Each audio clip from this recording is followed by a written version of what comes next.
Good evening, my LinkedIn family, Facebook friends, and whoever is joining from YouTube. Welcome to the seventh episode of Sri Lanka's first LinkedIn Live talk show. And today we are going to talk about a very important topic. But before that, for those who are joining new, who has not been here before, my name is Amita Gamage. And what do I do? Few things. Number one, I'm a CEO coach. I'm an executive coach. I coach very senior executives, including C-level executives. And then apart from that, I'm a personal branding strategist. I help individuals, entrepreneurs, professionals reach their maximum potential by way of enhancing their personal brand.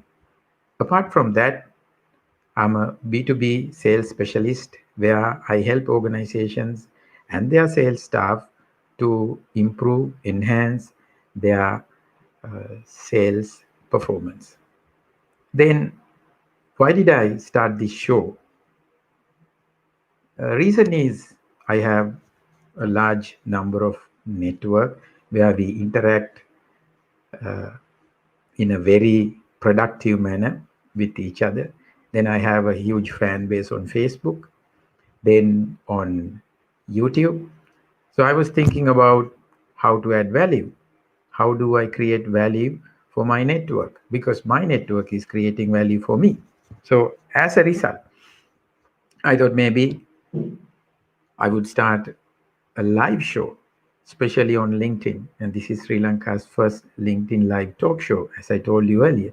And then I started going solo at the beginning. And then later on, I realized, okay, I could add more value by bringing experts in their respective subjects. So today, we have a very special person, and that person has done a marvelous job. He has taken a Sri Lankan brand to the world, and it's not a normal brand, it's a tea brand. Yeah, but then everybody could actually market tea, or you could say anybody could try and market tea, but tea rate retailing is a different ball game altogether. This gentleman and his organization has created a pure Ceylon tea brand, and they have started retailing the tea around the world. So if I'm to tell the numbers, it's about 5 countries, more than 50 cities. So we are going to learn, and he also has used the concept of franchising. Is not familiar to everybody. So those who are keen to take your brand to other countries, franchising is one way of uh, entering another market in your internationalization process. So we thought of talking to this gentleman to understand how this particular organization did it. So let me bring Minod De Silva, Director and Chief Business Officer of Island Tea Company, and he is joining from Philippines today. I mean, I should really appreciate taking time and joining to this very special session. So my request to my audience, please get the maximum out of him, ask a lot of questions. So let me invite Minod De Silva. Good evening, Minod. Good evening, Amite. What is the time over there?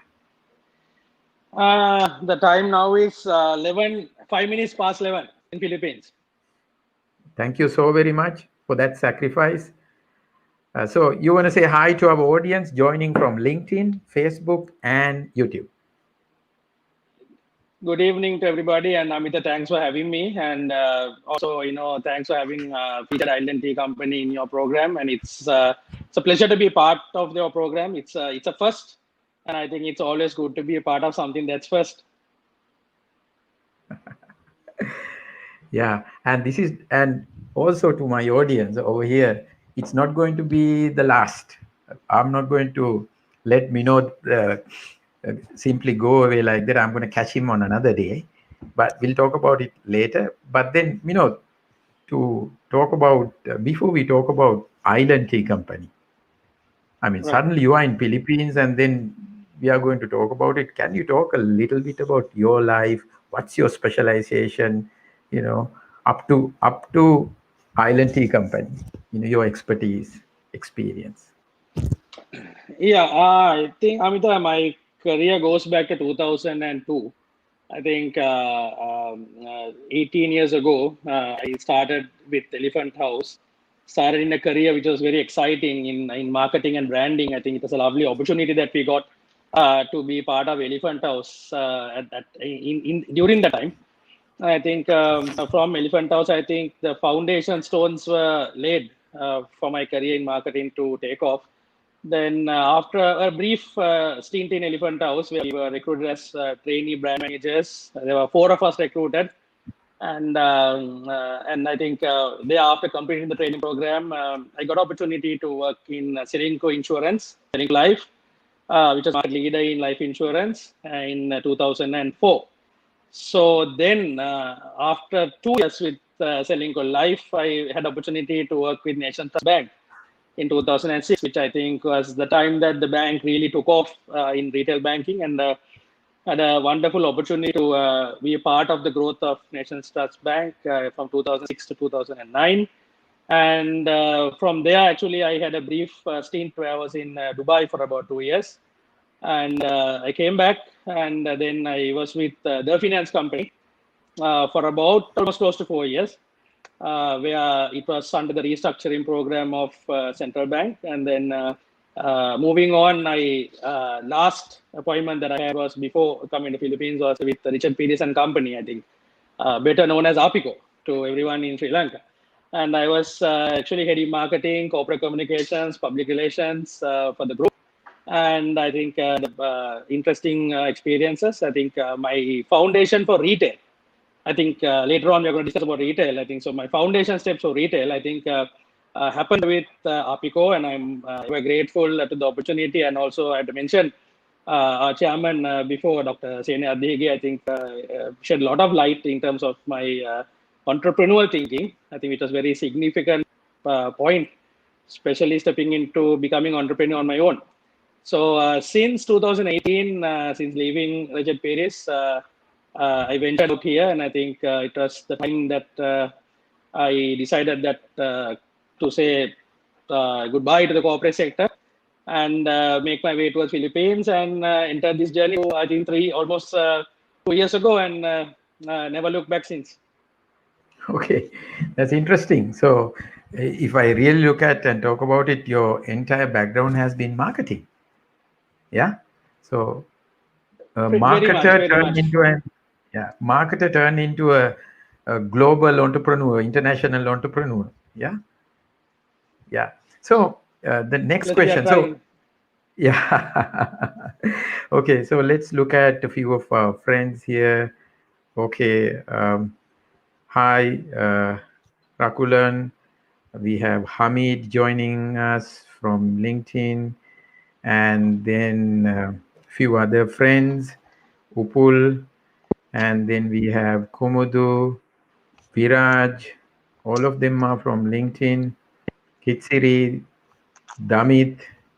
Damit seems to have been waiting for this discussion. Really, I really don't know. that's right. And then we have Mohammed. Uh, we also have, yeah, Muthuraja. And then, yeah, yeah, Sandrine. Yeah, few people. So we also have few joining from Facebook. Uh, Thank you very much for joining. Okay, it's talking about the spellings. I don't know. Okay. So the next question, actually, so I have to remind the audience here, you need to ask a lot of questions because we also have few items to be given away. We have a book to be given away, and we also have some tea packs to be given away. Uh, so the next question is your organization journey. How did you start the organization, and why international markets? Why there are specific set of countries? Those things I need to know. Can you brief? Right. This is about the beginning and up to today, uh, whatever you have achieved. Right. I think, Amita, like from 2017, 3 years ago, let's say I had a plan. I think ever since joining corporate sector, I always had a plan, rather a dream, being a marketing person. And as you said, my entire career has been in marketing throughout. I always had a dream or a passion to create a brand of my own, and then one day to take it global. So it has always been a dream. It has always been a plan, and I didn't know how I'm going to do it, but just that seed of thought was in my head. And in 2017, it started taking shape. So I think, as I said, I didn't know it was going to be tea, and I'm not a person from the tea industry as well. So it just so happened that because I had that dream in my head, I think it has a way. I think when you have that kind of a plan, it has a way that the puzzle starts sort of forming through.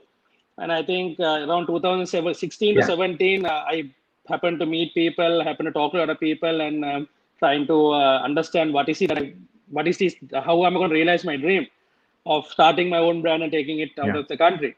And during that time, I think there's a lot of conversation that I had with a lot of individuals. I happened to stumble upon tea, and also a lot of people, some people told me that the tea retailing is something that has not been done. So I did my own research as well. I found it kind of hard to believe that because we are very familiar with coffee chains, right? Like Starbucks, Coffee Bean. We're very familiar with coffee chains, but isn't it funny that that we still haven't heard of a tea chain like that? So I started doing my research, and I sort of failed to find established tea chain. So I thought like it's an uphill task in the world of coffee retailing to establish a tea chain and to rather say swim upstream. But then again, I considered it a challenge, and decided that that's the thing that we're going to do. And it was going to be tea, and we're going to retail tea. So why retailing is because I think if you look at tea, I think Sri Lanka is a country that is synonymous with tea. Ceylon tea from 1867. We've been producing tea. I think we are a country known for tea. But yeah. all what has happened so far is that the tea industry has been limited to exports, predominantly exports. So I want to do something different. So I thought, why not add value into it through a branding process, through R&D process. So we create our own recipes, and we Yeah. take it to the end consumer. Straight away, we go to the end consumer. We're not going to supermarkets. We're not going to hotels. We're not going to resorts. We are going to have our own branches, own outlets, and we take the product right to the customers' doorstep. So that is the plan that we thought is that's what we thought we're going to do. And I think so that's how we came to tea and tea retailing. Okay, so we have a question. Interesting because you are in the center of the discussion. What made you leave corporate sector? Gayan is asking that I question. yeah I yeah know we had to take some questions. yeah, no, it is a very interesting question. Actually, let's say that I was expecting that question might come through as well. Okay, very honestly, very honestly, I had a very actually a lot of people also had this question when I was leaving corporate sector, especially my team members, my colleagues. They had this question: why leave corporate sector? You have done fairly well in corporate sector, and then why leave it? They really couldn't understand why I took that decision in 2018. It's just that there comes a time that you feel that you have given your best to the corporate sector. I have worked across I think 4 large conglomerates, local blue chips. I think got a lot of experience and contributed a lot towards these organizations. And there comes a time where you feel that you are capable of something much more bigger, sometimes a greater purpose. So I think that's what made me leave the corporate sector. And also there was a time that I felt that sometimes, I mean, you're also been in corporate sector. I think everyone who has been in corporate sector knows that sometimes you feel that your abilities are not put to the test. Your capabilities have not been properly utilized by organization. So that was also kind of a semblance of thought, and I Yeah. thought that I should take the plunge. Yeah. Okay. And then But uh, it but uh, was. but Amita, let me also say that I think adding to what Gan asked, let me also say that since I've moved from a corporate sector and since I've come on to the entrepreneurial field or the business circle, there's a vast difference between being a businessman or being entrepreneur and being in a corporate sector. Corporate sector. Yeah. Those are two worlds apart. That two worlds apart, right? So Okay. So it's a big jump. yeah. So I need to, I think, get few entrepreneurs who have left the corporate world and have a separate discussion on that. Definitely should. Yeah. Okay. Yeah. So there's a very interesting subject here. There's a question from Uzama, because now when it comes to POC loan tea, the brand is Yeah. already established. But then when it comes to Yes. retailing of tea, there's a question. So his question is, do you believe in brand strategy? How can you relate that to your business, which will be helpful for most of the startups, especially whoever is in the retail sector? The importance of brand strategy. I know we can't be talking entire 1 hour. We basically have 45 minutes set up and question and answers, maybe another 15 minutes. This is a big subject, but I want you to Yes. maximum Yes. take 1.5 minutes. Right. Uh, Definitely. I believe in brand strategy. I think I think it's a given, especially when you come to retail, because now there are two dimensions to this question. When you take tea, as I said, a lot of companies, a lot of Sri Lankan corporates, what they do is they distribute tea into supermarkets. They distribute it to Horeca channels, hotels, resorts, and casinos. So I think more than that, what we are doing right now, being in tea retailing, is we are straight away B2C, not B2B. Now, if you are distributing a supermarket, you're a corporate dealing with another corporate. So here, what we are doing is we are dealing straight with consumers. Now, across we have almost 50 branches across 4 countries, and I think brand strategy plays a major role, especially when you interact with customers and also when you interact with customers across 4 different geography territories. Because consumer is different from the consumer that you find in Hawaii, the consumer that you find in Philippines, the consumer that you find in Sri Lanka, so the consumer that you find in Australia. So it's quite different. So I think that's a big challenge, and also the brand strategy has to be really thought through for us to leverage opportunities with retailing. Okay, so I know this is one full program if we are going to talk about brand strategy. Thank you very much for. I hope you're having your own brand of tea here or something else now. Yeah, I can show it to you. Yeah, You let can me show, see. yeah. Why not? Yeah, of Yeah. course. Okay. Yeah, you Can need you to see? turn it. Wow, yeah, yeah. The logo Right. is visible. Yeah. Yeah, All so right. basically, it might be, I mean, something unique. I mean, this is Amita iced milk tea. It's a cold milk tea. Have you heard milk? We all are familiar with milk tea, right? Yeah, I mean, when it is cold, we don't drink. Exactly the point. So now this is a cold milk tea which I'm having right now, and this is one of the most popular drinks that we do retail in, especially in Philippines. So it's something unique. Okay, I mean, I can't become second. My wife just got me a cup of tea again. Right. Uh, yeah, island tea. You're Thank gonna you have, very yeah. much for Okay, the. you're gonna have the Thank you loose very much form. for the gift. Pleasure. So, I mean, those who are joining with us, I know you don't have island tea with you at this moment, but then get a cup of tea. It's pure Ceylon tea. Okay, we have Rushani who says agreed on the point. Skills are not used to the maximum. When you're on the corporate. Yes. Okay, it's going to be a separate uh, Topic. discussion altogether. And then Loshini says hi, and then Kasun says that's the entrepreneurship. We have additional question. I don't want to give you more time on this, but Right.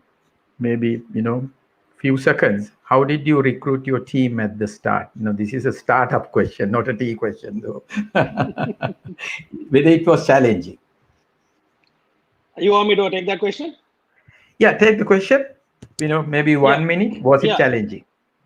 No, extremely challenging because Amita, the concept began in Philippines, not in Sri Lanka. So, having worked in Sri Lanka for 16, 17 years, stepping into Philippines and then recruiting Filipino nationals to a company and then explaining to them about tea. And Philippines is not a tea drinking market, and they are not very familiar at all with Ceylon tea, with tea. And it was quite a challenge. Initial few months to explain what is tea and to get the team adjusted to working with us. I think it was a big challenge. I think it was much more bigger than I actually expected it to be. Yeah. Okay. We have a lengthy question, but then before I take that, let me ask my own question. So, Yeah. how did it move to the first country, the second, and the third? Like, how long did it take? Was it a planned strategy for you to move to one country, and then when did you think about a second country? I mean, there has to be a triggering point. I don't think you It's have had a plan. Okay, I'm going to conquer the world at the beginning. Yeah. How did no, it happen? Amita. Amita. Honestly, and when we started this idea in 2017, we never had the idea of franchising.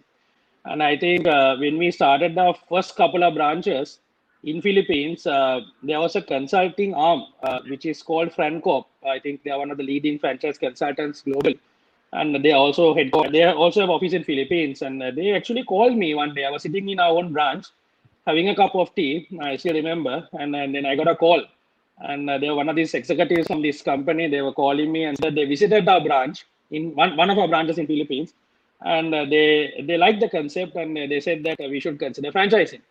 And I mean, Sri Lanka's franchising is something new to us because Sri Lanka is a very small country, and franchising is not that heard about because one country can operate multiple branches across the country.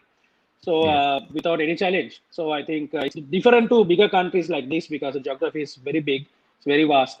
So I think there we started this franchising concept, and then we studied a lot. We worked with consultation arm for about 6 months to 1 year, and we actually launched our franchising concept in a international forum called Franchise Asia, which is held every year in Philippines in the big convention centers. And unfortunately, this year we couldn't have it because of the COVID.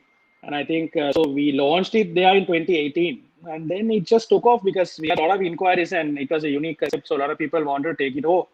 So with our horizons broadening with franchising, we learned more opportunities that exist with the franchising. And then came the idea that we can, if we master it in one country, if we have the systems, if we have the process, well, we can definitely scale it in any other country. And the beauty of the tea is that it's a very simple product. Something that all Sri Lankans are very familiar with. We make it every day in our houses, and I think it's something close to heart. And I think it's a very scalable. As long as you access to clean water, as long as you access to your product and then the environment, I think it's very scalable in any part of the world. So our Okay. first country that we did was in Philippines, and because I think Philippines was like a very good incubator for the concept, and I think I should mention. I think because my wife is from Philippines, and I think she made it possible for us to do this venture here. And hadn't it been for her, I don't think Island Tea would have been in Philippines. I don't know. We will not have this conversation as well. So I think we moved to Philippines, and Philippines would be a very good incubator for this concept. And I think it's a very good market. And the Filipinos really like to try something new. They always are very adventurous people, and when there's something unique, something novel, something new, they try it out. And if the product is good, if the concept is good, they always keep coming back to it. So that's advantage. So I think that was a start, and we learned a lot of things. We made a lot of mistakes in the beginning. We failed, we fumbled, we got up again, we brushed ourselves, and we moved forward. So I think it was no easy journey, but we learned a lot from Philippines, and I think with that experience, we are more wholesome now, stepping into other markets. Okay, so we have another question from one of your friends, someone who has met you. I'm not going to put the question here because it's a loaded question. I have about 5 questions in it, but then I'll give you the question. I'm John here, I believe we met at one CBSL forums. Glad to hear you are great caliber. Did you believe on a plan B, whether or not linked to an exit strategy? So, I mean, it's like even I had the same question, whether there was a point where you thought, okay, this is not going to work. Philippine population, the market is not into tea drinking. I don't think I can do this. A point like that where you felt like, okay, what's going to be my plan B? Uh, Interesting question. Yeah, I need to say hi to John. I think CBSL forums we had a lot. I think John would have met during my time in the finance or Nations Trust Bank. I think Plan B was always. Let me put it this way: when I left the shores of Sri Lanka in 2018, I did not have a Plan B because. When you have plan B, my mind would always be working on plan B, and then maybe that's the reason I can't get plan B to work out. So no, I did not honestly have a plan B. Because I went in and I wanted to make it work, and I thought that I'm going to give it my best to get it up and running. But there were challenges, a lot of challenges. There were a lot of opportunities where actually I thought that it's more harder than I thought. Definitely, yes, it was more harder than I thought, and if you ask me, do you think of giving up? Well, the thought crossed my mind, but but at the same time, we kept on going because we believed in the concept, and the consumers believed in the concept as well, and our employees believed in the concept, our stakeholders believed in the concept, and there was no reason that why I should not believe in the concept. So I think the plan A was the only plan, and that still stands as the only plan. Interesting, because they say plan B could distract your plan A. Yeah. Exactly the point. Yeah. Okay, so let me remind the audience here on Facebook, on LinkedIn, and on YouTube. We have some gifts to be given. There's no competition here. We randomly choose somebody who has asked a good question or have made a good comment. So if you have questions and comments, keep them coming. So let me show who are going to help us with the gifts. So we have a book called Train Your Brain by a Japanese author, Ryuta Kawashima. Within 60 days, how to train your brain to be a different person. And it's courtesy of Pick a Book. If you want to know about Pick a Book, go to Pick a Book's website, Facebook, LinkedIn page, and learn about how reading a book and presenting the book could change your life. And then we also have a gift pack. Now, I'm actually drinking strawberry flavor, and I have Earl Grey tea, and I have strawberry, ginger, and lemon tea. They say these days this is the best. So we have 4 of this going in one pack to one of those lucky ones who would be able to taste island tea. By the way, uh, Yeah. do you do only retailing? Do you also sell this stuff if somebody wants to buy in Philippines or any other market? Yeah, in our branches, Amita, we have the option. The consumers have the option of buying it by the gram. So, because we carry about 24 varieties of teas, which make up Okay. our menu, which we use. We use different blends for different products in our menu. So we use about 24 variants of tea. And then if a consumer wants to buy the tea on a loose form, they can do that by the gram. So I think we have a lot of consumers who buy tea by the gram. There are Filipino customers. Before the COVID, we had Japanese consumers, we had Koreans, we had Chinese. we had the British who come for holiday here who want to buy tea to use during their vacation. So we have wide variety of consumers for our loose tea, and I think it's sold across Philippines, across our branch network here. Every branch Yeah. is So selling there's tea an by the branch. additional question from me. To have Right. 24 different flavors, that's a lot Yeah. of R&D, I could say. I mean, all what I know is, we add few things, maybe ginger, lemon, little bit of strawberry. 24 is huge. I mean, what do you do to come out with so much of flavors? I mean, is it even possible?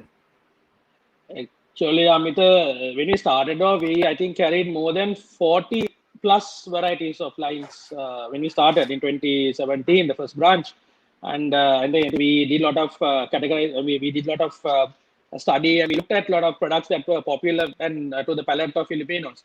Uh, and then we decided that we'll stick to the most critical ones. Now, if you look now, this is one variety of tea that we carry. This is the strawberry tea I think that you're drinking. You're drinking the same thing that I'm holding right now. So this Yeah, is one particular product that we use now. For example, this particular product can give you about three versions of ready-to-drink teas. We can do it. You can consume it hot like what you're doing right now with just hot water and the tea, and you can also make it into a strawberry cream cheese. We call it a strawberry cream cheese, where you make the strawberry tea and then you add cream cheese layer on top. We can also convert this into a strawberry milk tea cream cheese. So there are three drinks that you can do with one particular loose leaf product. So likewise, we have 24, and then each product can maybe give you about 3 to 4 different ready-to-drink teas in our menu.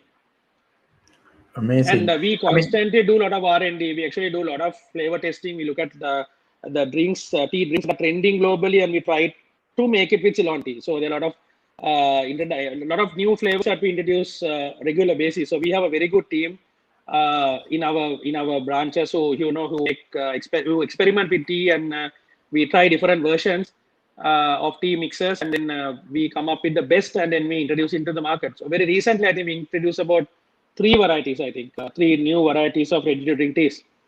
So likewise, we keep on refreshing our menu time to time. yeah. So, interestingly, now we generally have this show for 45 minutes. And if you have a lot of questions and comments, then we take it to 1 hour.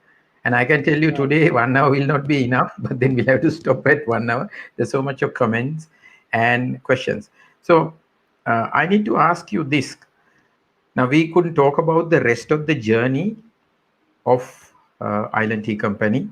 I want you to talk Right. about the expansion up to date, the other markets, number of cities in Philippines, and I know that you just started in Australia, or you will be starting the operation. So it's about 5 countries with all that. Can you mention a little bit about, even for those who are flying to those countries for some reason, they should know where these products are available.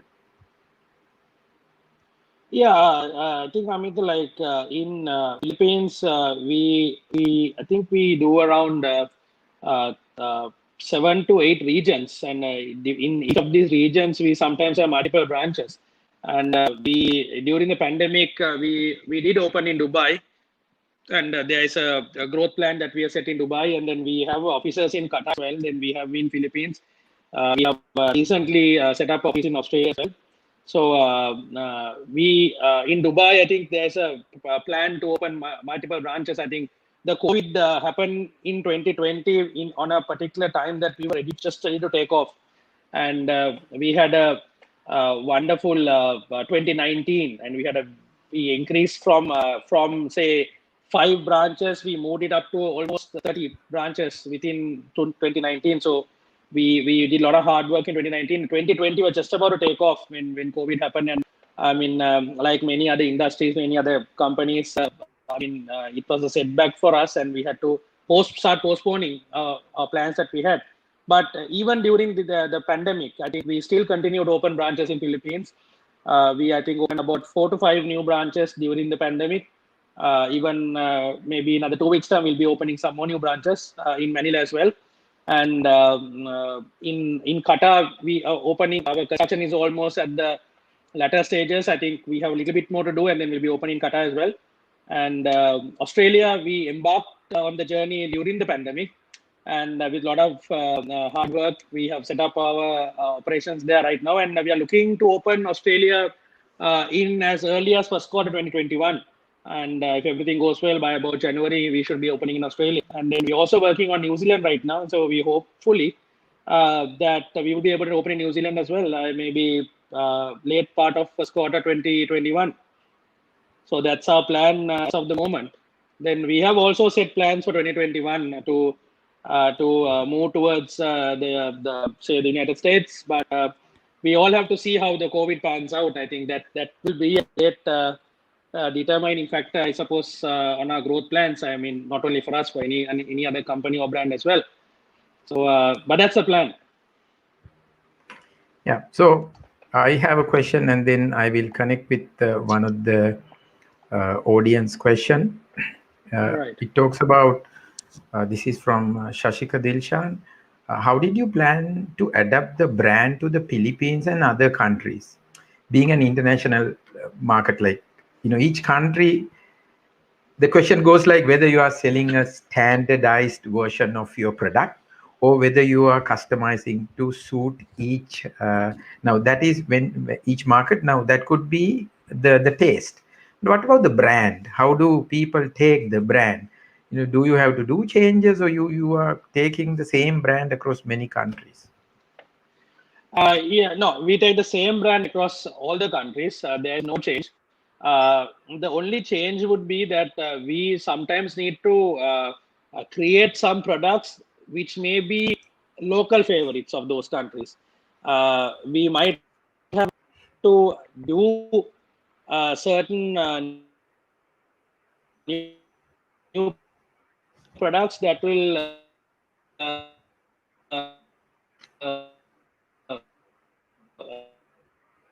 go well with the local. So the brand interface would be the same across. You will find even if you go to a branch in Philippines, even if you go to a branch in Dubai or sorry UAE, you will find the same template, same color scheme, same adaptation of the brand, and the menu will be pretty much standard. I would say 99%, 98% standard. Okay, interesting. I mean, I'm sure whoever is planning to move out with their retail food related or drinks related brands are learning a lot from you. So you are giving away a lot of knowledge, helping other Sri Lankans or international brands. So this question I actually wanted to ask you towards the latter part of the discussion, but then you also mentioned a few things. Now we have moved into new normal, and if you really look at Yeah. retail sector is one of the hardest hit apart from the food retailing or maybe the grocery side of it, right? When it comes to food and drinks, they are heavily, because the virus also could travel through cups, and so governments Yes. also are taking a lot of precautionary steps. So there is a question from, I think it is from Devaka. How COVID affected the business? It has two questions. What are the strategies took to adapt to new normal? So I want you to answer these two separately, Devaka. Right, right. Yeah, the question is very valid, yeah, especially in today's day and age. I think COVID definitely did have a big impact on our business because, see, when you are in retail, most of our branches are located in large shopping malls, large commercial buildings where crowds gather. And I think if you look at what most governments did, they avoided.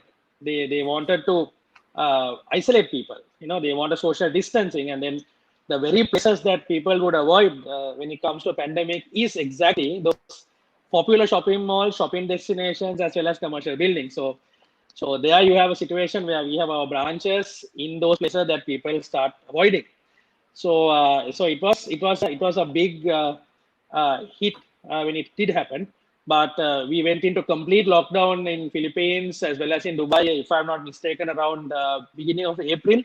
and we were not allowed to operate until late May. But what we did do was we adopted alternate channels. Like we immediately transitioned from on-premise dine-in kind of a concept to delivery models. So we quickly reorganized our backend, where we had backend commissaries making the drinks and aligning it with delivery platforms, which was allowed to be operated. Especially in Philippines, the governments allowed delivery riders to be operated. I think if you look at there are ride apps I think similar to Uber Eats, Pick Me. So there were different ride apps also in Philippines like Food Panda, Grab, and also independent rider networks who started operating, and and a lot of new entrants came into the market. So we made it a point to network with these ride apps, and in a way that our drinks can reach the consumer even while they were being quarantined. They could still enjoy, and we could still supply them. So I think that's the quick transition we made, and I think. During the time, I think our team, I think they took a lot of risks. I think this was a time where the COVID numbers were looking like for a day, maybe hundreds, thousands per day. There were no new COVID cases. So at a situation like that, I think our team, I think they rallied around, and they came together, and they said, let's do it. I mean, let's face the pandemic, and let's come out of it, and we'll come out more strong as a brand, as a company. I think that exactly that's what we did. We also, I think, answering the second part of the question, I think we very quickly established like a response team within our organization, a critical team involving cross-functional departments who came together to sort of arrest the situation of the pandemic, like how we face it. Like we had to keep in touch with government agencies, labor regulations, as well as health regulations, especially as you said, Amita. We had sanitation protocols, we had so distance protocols that we had to operate, even in office, even in the backend commissaries. I think so. We had to learn those things and also educate our employees at the same time. And this being said, I think we had to also think of the employee, and we had to play a very empathetic role. We have to think Yeah. about our employee, the safety of our employee, the safety of our customer. As you very correctly said, the COVID can be transmitted through cups. So we had to be responsible, socially responsible, in sort of protecting our consumers as well as the local community that we operate in. And I think during the height of the pandemic, I think the team got together and we distributed the ready-to-drink Ceylon teas across so many leading hospitals to medical frontliners who were treating COVID-19 patients. So I think that was well received by the communities that we operate in, and it was also applauded by the Sri Lankan Embassy in Philippines. So I think we did a lot of things. We didn't sort of shut ourselves inside the houses, but we went into the market. We took precautions. We looked after our employees. We looked after our consumer, and we did our part for the community. And I think today we are a more stronger entity. Yeah, I think they say the worst thing that you could do is not doing anything. So, which you Exactly. Yeah. didn't do. Very correct. Yeah. Very correct. So we have a question from Usama. He has mentioned some brands I don't want to talk about here. But then, do you have any challenges with the alternative competitors like coffee, for an example? And how are you managing that to keep your niche market active? Now, Usama, we must remember he entered into a coffee market. Not that the coffee came into a tea market. When he entered the uh, coffee and other drinks were there, and then he entered with POC loan tea. And he also asked, do you think you need more competitors for the same product to survive the long run? It's a tricky question. Yeah, in tricky question, like now when you take uh, coffee, I don't think that we have faced a competition from coffee, because with our market experience that we have, the coffee drinker and the tea drinker, uh, we can distinguish between these two groups, because the tea drinker is not the tea drinker that Amita, you and I know in Sri Lanka. That is not the tea drinker we are talking about. The In a plain market, tea. The plain tea. no, it's definitely not. Like the market that we are talking about here, the Southeast Asian tea market is into sweet bubble teas, and it's into more sweet palette that we're talking about here. And I think when you're competing here, we are not competing with coffee, but there is a whole heap of Southeast Asian international tea brands that have come into the market. So these teas are made up of, say, Taiwanese teas or Vietnamese teas or Chinese teas. So that's our competition. So now our competitive paradigm shifts when we are here, right? So we can't think about the coffee as a competitor because we have so many tea players who are fighting for the same market share. So our differentiator here is the Ceylon tea. So because if you look at most of the other tea companies that are existent in the market, they are having these sachet and powders. If you follow what I'm saying, they're having sachet and powders. So I lost. I think we both lost each other for a brief oh 10 seconds. really? Okay, Yeah. right, right. Right. So what I was saying is, Amita, like when we are in this kind of scenario, when we are in this market, we don't look at the coffee as a competition because it may be an indirect competition, but because we have to be more focused on similarly placed tea competitors. Yeah. Because there are a lot of Eastern Asian tea companies that have set up. Those are multinational, like international brands that have set up as well. So our competition is with them. Our differentiator would be the fact that we are using Ceylon tea, whereas those companies, they are using sachets and powders. And although they call it tea, it's not the 100% natural tea that we are using. So our clear differentiator would be the Ceylon tea. And I think Yeah. all those So consumers who have tried our product, they keep coming back because of the Ceylon tea.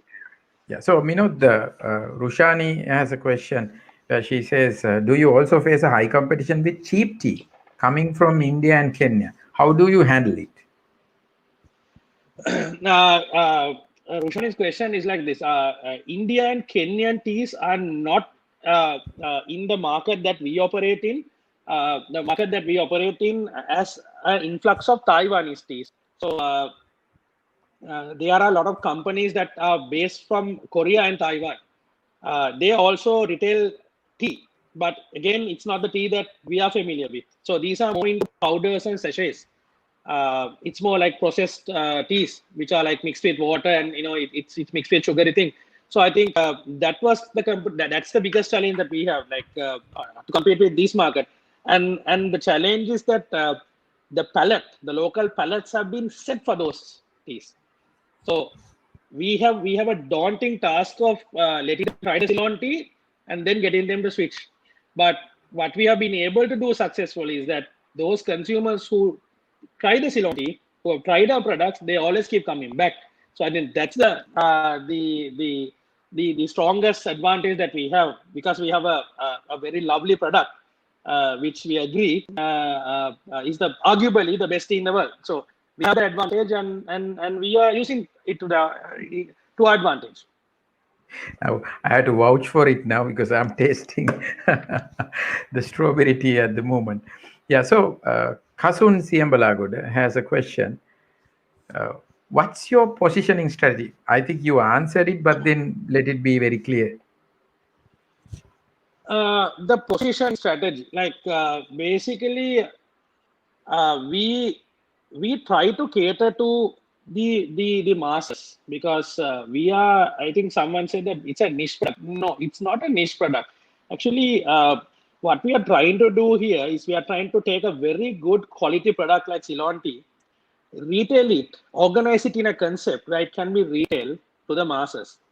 So if you look at our stores, I think you can find young people, middle-aged, right up to senior citizens that are coming to our stores, because we carry a wide range that appeals to different age groups.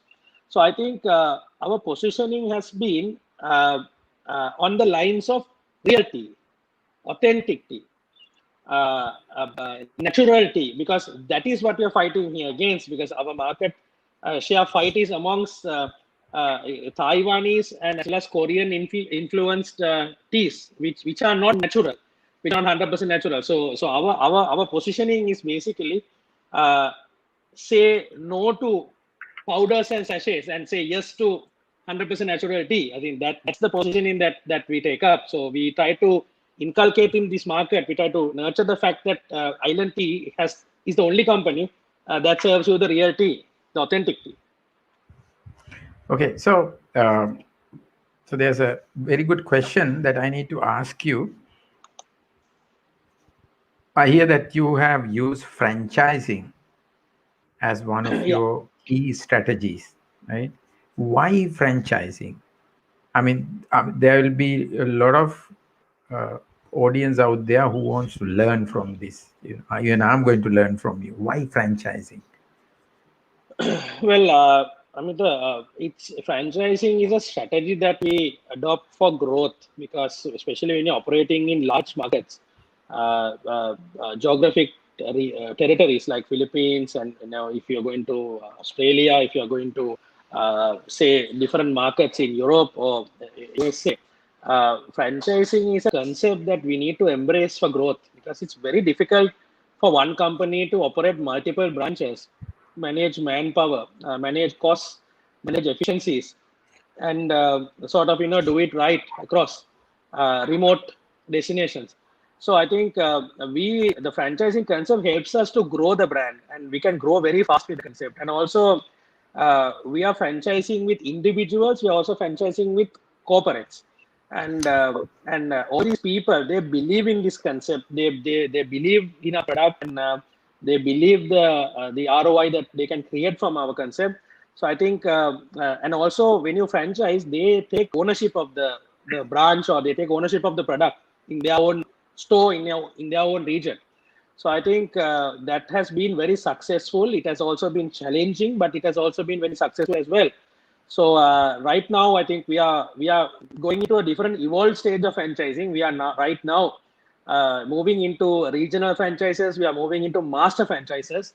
I think the first master franchise that we signed was for Dubai, for UAE, where we signed up a corporate to take the rights for the entire of UAE. So now what we are seeing in Dubai, in UAE, is Island Tea brand, but driven by a dedicated team who has taken the master rights to franchise in UAE.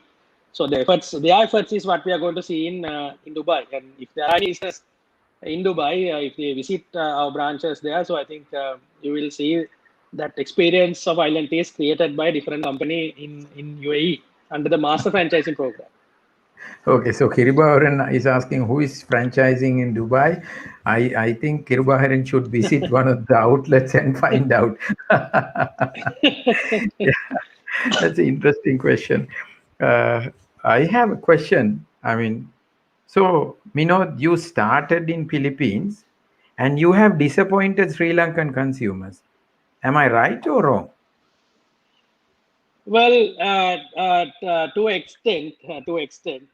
right, and I think in 2019 we did initial foundations to open a branch in Sri Lanka, and we did open that in November 2019. It was actually a franchise. It opened in Ella. You're familiar with the Ella, I believe. Yeah, I'm from that side only. Exactly.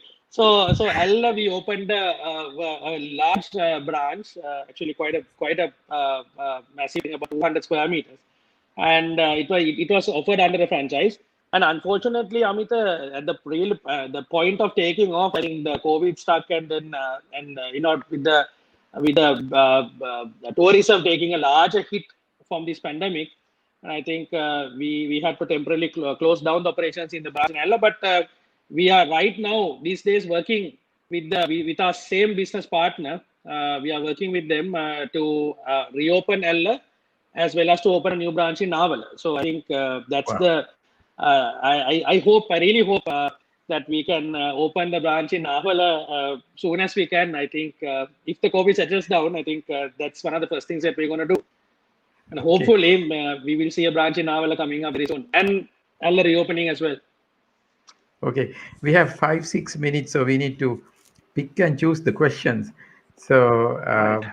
okay, Uzama is asking, do you think the franchise is the best way to handle the consumer behavior in different countries? Whether it is challenging because it's beyond, sometimes it could be beyond your control also in some way, but as long as you provide the guidelines, things could be different. Any thoughts here? Yeah, that's a very true question. That's one of the challenges in franchising, and I think as we have with anything else, I mean there are pros and cons to anything that we do, and I think that's one of the challenges that we have in franchising to maintain the consistency. That's the biggest challenge, I think, not only for us, for any corporation that is into franchising. The biggest issue is maintaining consistency. Consistency can be, Amita, flavor, can be the service, can be a lot of factors. So I think, as you said, we Yeah. have set the systems for the product. So I think the product, you're going to find it pretty much consistent, but the way the consumer is handled at the branches, you're talking about the customer service, the brand experience, the moments of truth, the consumer interface. I think those are the most challenging things. Actually, we had a very interesting experience of sometimes customers. We meet customers sometimes when we are in our own branches. We meet customers and they come and talk to you. And I think they share a lot of information with us, and we learn from these customers. And sometimes uh, they say that they feel the difference between the franchisor managed branch and the franchisee managed branches. So I think the question is very valid. It's very valid, but at the same time, I still believe that franchising is the way to grow, especially a brand beyond borders. I think that's the best way to go. There are inbuilt challenges in that. So I think with our systems and processes, we have to keep on managing these situations. So we have people who visit the branches, we have people who constantly engage with the franchise companies or the individuals, and we try to maintain those standards. So it's an ongoing process. It never ends. Yeah. Okay. So we have probably we can take the last question. Uh, yeah, probably one before the last one will come from me. Damit, I think Right. you have a question about why did you start in Philippines and all that. We have already answered that. Damit, you can go to the recording will stay in the same place on my LinkedIn profile, on my Facebook profile, and on my YouTube. So you can actually revisit the recording, it will stay there. This is actually from Viraj Prasad. What would you like to advise for a new entrepreneur from Sri Lanka who is willing to enter abroad market? What they have to do before enter to international market? So this is not about tea retailing. This is not about franchising. A young entrepreneur maybe is looking at entering world markets. What is your advice? Uh, a good question. I think you must first start with the concept. When you want to get into foreign markets, I think you first have to have a very good concept, and also you need to have a unique concept, and also you need to have a proprietary asset, something that others can't copy very easily. So I think those are the main things that you have to keep in mind. And I think when you enter foreign markets, there are a whole heap of things that you need to look at. Like it can be corporate structuring, it can be taxation, it can be the social media trends, it can be consumer behavior. There can be various amounts of things that you need to look at when you're entering a foreign market. I think it's the main thing. I think for a young entrepreneur, I think if you are looking at embarking on that journey, is that you have to be mentally and physically, you have to be prepared for it. I think because as I said at the beginning of the show, Amita, like there's a big difference in switching sides from working in an organization and getting on to doing something on your own. It's a big change, and sometimes although we think that we are ready for it, sometimes when we meet those challenges head on, we feel that we are not ready for it. So I think the mental capacity, the preparation, I think is the biggest thing that someone needs to keep in mind. I think it's not a rosy picture what you see in reality. So I think that's the main thing someone needs to keep in mind. But a lot of factors to look at, Amita. I think if you dig in deep, I think again it might be a topic for an entire different show. What are the factors to consider when entering a foreign market? So I think time may not permit. I think, Amita, I think maybe we can take it on a subsequent day, I Yeah. believe. Yeah, so I would like to notify and promise our audience here we are going to have a separate session. It's not about tea retailing, but I want Minot to come and entirely explain how a brand could go from one market to another, what to look at. We will talk all these things like internationalization process, the taxation, the mindset, and all those things, taxes, how to look at it, because he has already done in 5 markets. So we can learn a thing or two from Minod, and we should be able to use that knowledge in our own brands to do that. I'm planning to take a brand international with my 11-year-old next year. So Minod, I may need your support to get into Philippine market. This is how Most we definitely. this is how we form No, and collaboration. also Amita, I think you're right. I mean, we can shed a lot of light because I think one part of our journey, I think, is that we would like to see other Sri Lankan entities doing that. I think we like to see other Sri Lankan entrepreneurs doing it. I think if you look at Sri Lanka is a very congested market space for a lot of brands. I think because it's a small country, it has a limited population, and I think the market is out there. Market is out there. There are opportunities you need to explore in global markets. I think we have a lot of fine minds in Sri Lanka, and there are a lot of fine concepts that one can shape and take out. I think that's something that I think we are very willing to help someone and shedding light on that journey. Yeah, so there are 3 things that I need to do before I ask you the final question. Number one, I think I made a mistake on your name spellings, which I corrected later. So yeah, Right. so Okay. I'm so sorry about it. No, In the rush, no it is problem. I Right. take full responsibility. And then the second one, I need to announce the 2 lucky people from the audience who would be walking away. One would walk away with a book, and the book is Train Your Brain by R. Kawashima, and courtesy of Pick a Book. And who would do that? It is actually Shashika Dilshan. There's no competition here. I mean, it was a very hard thing for me to do because so many people were asking so many questions, but then eventually I had to pick 2. So number one is Shashika Dilshan. He was asking about a question about adapting the brand. Uh, he's going to win the book. Yeah. And please inbox your uh, address. We will courier the book, courtesy of Pick a Book.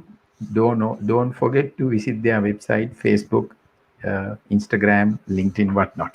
And then we have someone is going to win 4 packs of your tea. That's probably 4 different flavors, and that's Rushani, Levki Bandar, and Rushani. You are going to walk away with a gift pack, different flavors. Probably you will, of course, inbox me your address, and then maybe you can also give me a feedback later on about how you like the tea. And 3 things are done. And my final question to you, because we have come to the end of the program, your future journey, short term and long term, Vinod. I think we've set a lot of plans, I think, for 2020 in 2019. I think we all know what happened to 2020 plans. Yeah. Well, so I think 2021, I think we are looking at 2021, and I think we have plans, Amita, but I don't know exactly.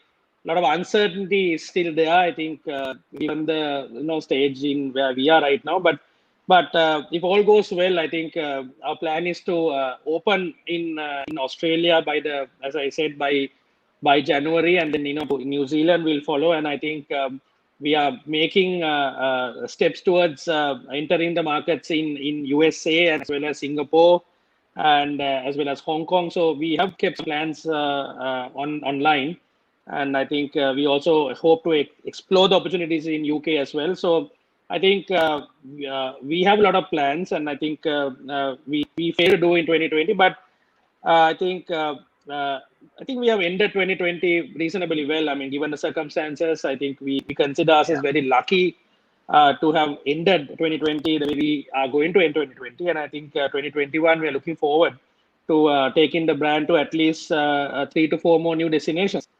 So hopefully by end of 2021 we will be close to our original plan of having 100 branches by 2021, which is the plan that we set out to do in 2017.